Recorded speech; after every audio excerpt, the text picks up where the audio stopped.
নমস্কার বন্ধুরা, পর্ণকুটিরে সবাইকে স্বাগত।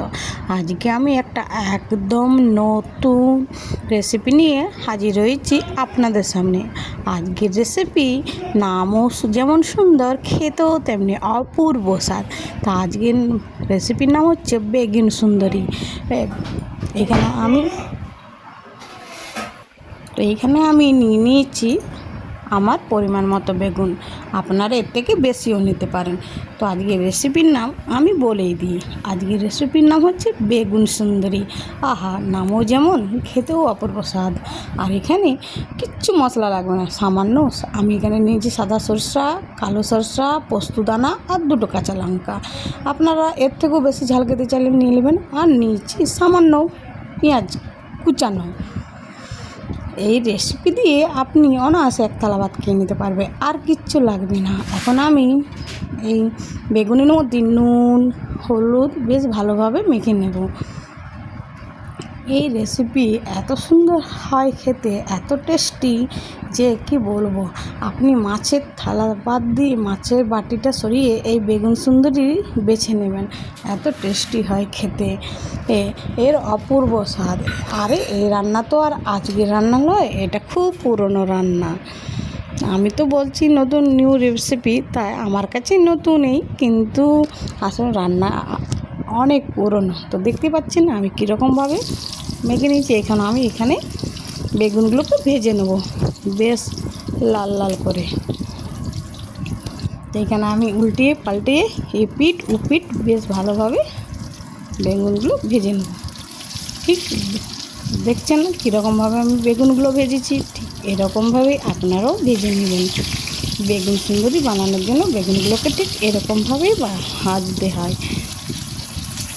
বেগুন ভাজা হয়ে গেলে আমি এবারে তুলে নেব। আমার এখানে বেগুন ভাজা হয়ে গেছে, আমি এখন তুলে নিচ্ছি। এই বেগুন সুন্দরী দিয়ে আপনি এক থালা ভাত খেয়ে নিতে পারবেন। এই বেগুন সুন্দরী যদি পাতে থাকে আর অন্য কিছু লাগবেই না। এখানে আমি পেঁয়াজটা ভেজে বেরেস্তা করে নিচ্ছি। এখানে পেঁয়াজের বেরেস্তা আমার হয়ে গেছে ভাজানো। এবার আমি এগুলো তুলে নেব।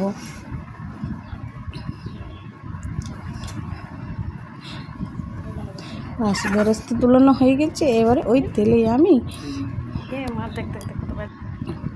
সামান্য কালো জিরে আর এক টুকরো শুকনো লঙ্কা ফোড়ন দিয়ে, যখন কালো জিরে শুকনো লঙ্কার একটা সুগন্ধ বেরোবে, তখনই আমি ওই যে কালো সরষে, সাদা সরষে আর পোস্ত, কাঁচা লঙ্কা বাটা মিশ্রণটা এর মধ্যে ঢেলে দেবো।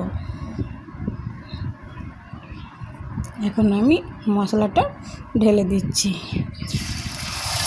ঢেলে দিয়ে খুব বেশিক্ষণ কষাবো না, ওই মশলার তেল ছেড়ে দেওয়া পর্যন্ত কষাতে হবে। মশলা ভালোভাবে নেড়ে চেড়ে নিয়ে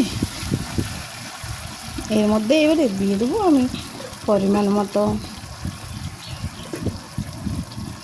হলুদ, ওই বাটি ধোয়া জলটা একটু দিয়ে দিলাম। এবার দিয়ে দিচ্ছি পরিমাণ মতো হলুদ আর স্বাদ মতো নুন।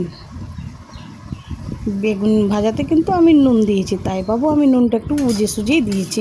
আপনারা চাইলে আপনারা একটু নুনটা বুঝে সুঝিয়ে দিবেন, কেন যেহেতু বেগুন ভাজাতে নুন দিয়ে আছে, আর এটা তো খুব গায়ে মাখা মাখা হবে। তাই বেশ মশলা কষা হয়ে গেলে দেখুন আমার মশলা কীরকম তেল ছেড়ে দিয়েছি। এবারে আমি দিয়ে দেবো এখানে জল দিয়ে দেবো। ভিডিওটা কিন্তু স্লিপ করে গেলে চলবে না, পুরো ভিডিওটা দেখতে হবে, তবেই রান্নাটা বুঝতে পারবে। আর এই বেগুন সুন্দরীর স্বাদ অপূর্ব লাগে খেতে, সত্যি বলছি। আমি তো ভিডিওতে ভয়েস পরে দিচ্ছি। আমার কর্তা এই বেগুন সুন্দরী খেয়ে এত প্রশংসা করেছে যে কিছু বলার নেই। তো এবারে আমি ভাজা বেগুনগুলো এর মধ্যে দিয়ে 5 মিনিটের মতো ঢাকুন দিয়ে ফুটিয়ে নেব। আর এবারে উপর থেকে বেরেস্তাগুলো ছড়িয়ে দেবো। ঠিক উপর থেকে ছড়িয়ে দেবো। আর 5 মিনিট ঢাকুন দিয়ে অপেক্ষা করব। বেশ 5 মিনিট ঢাকুন দিয়ে অপেক্ষা করি। চলুন দেখা যাক বেগুন সুন্দরীর কালারটা কেমন হয়েছে। এই যে দেখছো কীরকম, হ্যাঁ বেগুন সুন্দরী এখন আমার রেডি। এবারে এই বেগুন সুন্দরীকে আমি কড়াই থেকে নামিয়ে নেব। আর গরম গরম ভাতের সাথে সার্ভ করব, খেতে অপূর্ব স্বাদ লাগে। ভিডিওটা যদি ভালো লাগে তাহলে অবশ্যই চ্যানেলটাকে সাবস্ক্রাইব করবেন এবং ভিডিওটাকে লাইক করবেন আর কমেন্ট করবেন এবং শেয়ার করবেন, আর পাশের বেল আইকনটিকে অন রাখবেন। নমস্কার, ধন্যবাদ, ভালো থাকবেন।